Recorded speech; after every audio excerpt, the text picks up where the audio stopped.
السلام علیکم ناظرین کرام، شروع کرتی ہوں اللہ تعالیٰ کے بابرکت نام سے جو بڑا مہربان اور نہایت رحم والا ہے۔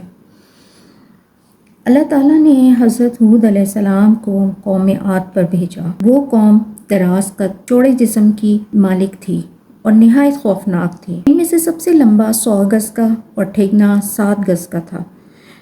وہ سب کے سب بت پرست تھے۔ وہ پتھروں کو تراش کر پہاڑوں میں اپنے لیے مکان بناتے تھے اور اپنی تنگ نظری اور سنگ دلی سے بتوں پر ایمان لائے ہوئے تھے، مگر ان میں سے ایک فرقہ بتوں کو نہیں پوچھتا تھا۔ وہ اپنا ایمان ان سے چھپاتا تھا۔ وہ حضرت ہود علیہ السلام کے پیروکار تھے۔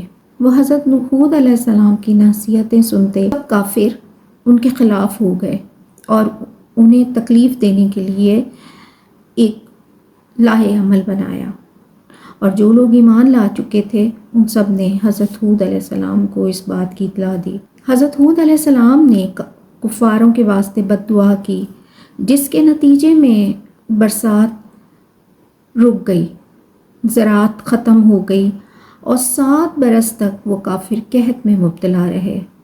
حضرت ہود علیہ السلام نے ان لوگوں سے بہت ہی شفقت اور محبت سے فرمایا کہ تم لوگ ایمان لے آؤ تو اللہ تعالیٰ تمہاری ان تکالیف کو دور فرما دے گا، لیکن وہ حضرت ہود علیہ السلام سے بڑی بے ادبی اور گستاخی سے پیش آتے اور کہتے کہ ہم اپنے بتوں کی پرستش ہرگز نہ چھوڑیں گے۔